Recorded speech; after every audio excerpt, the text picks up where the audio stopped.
తాను లేకుండా, తాను కాకుండా, తనను తాను కాకుండా, తనను తనేందుకు కాకుండా, తనను తానే ఎలా ఉన్నానో తానని ప్రశ్నించకుండా, సమాధానం పడకుండా నేను ఉన్నాను, నేను ఎందు నేనే ఉంది, నేను ఎంతో ఉనికిందా, నేనంటే అనుభవం ఉందా, నేనంటే ఎరుకునందా, సహజ జ్ఞానమునందా, సహజ గమనికనుందా, సహజ స్మృతి ఉందా, సహజ భావనందా, సహజ శబ్దమునందా అంటే ఈ లక్షణాలన్నీ ముద్దగా సమిష్టిగా ఉన్నాయి. దేహం ఎలా ఉందిరా? తల, మొండెం, కాళ్ళు, చేతులు.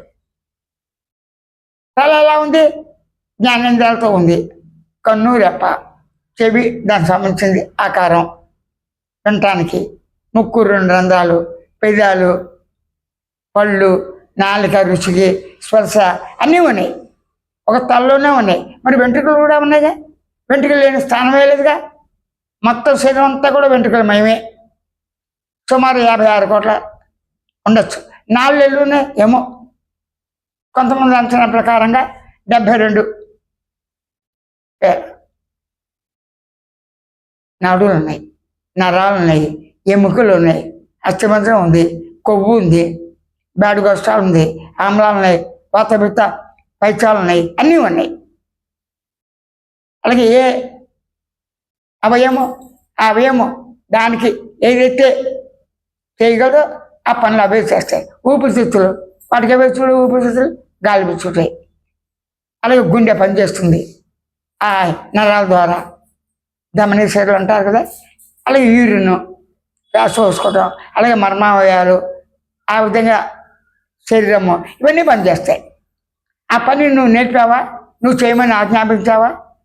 నువ్వు దగ్గరుండి చేయిస్తున్నావా? ఓ యంత్రం సృష్టించి ఇచ్చి రిమోట్ పెట్టుకుని నువ్వు నడిపిస్తావు. అయితే ఇక్కడ నువ్వేగా, తానేగా. రిమోట్ ఎవరు? తానే. యంత్రం ఏంటి? దేహమే. పార్ట్స్ ఏమిటి? ఎక్కువగా చేస్తే వేడుకతో పని చేయవు. అలాగే ఓ పని చేసే అవయవం ఇంకో అవయవాల సహకారంతో ఉండి ఏ అవయవం పని ఆ అవయవం చేస్తుంది. ఉదాహరణకు ఒక మిషన్లో ధాన్యం వేసామనుకోండి, ధాన్యం ఏదో ఒకటి ఆ పొట్టు పొట్టుగా ఉంటుంది, చిన్న చిన్న నూకగా వస్తుంది. ఈ విధంగా మొత్తం వేరేసి కొద్దిగా పౌడర్ అన్నీ వేస్తే స్వచ్ఛమైన మనకి ధాన్యం బియ్యం వస్తుంది. అదంతా మనిషి ఉండాలి. ఇక్కడ ఎవరున్నారు? ఈ మానవుడికి వేరే మానవుడు ఇంకో మానవుడు ఉన్నాడు లోపల. ఈ నేనుకి ఇంకో నేను ఉందా?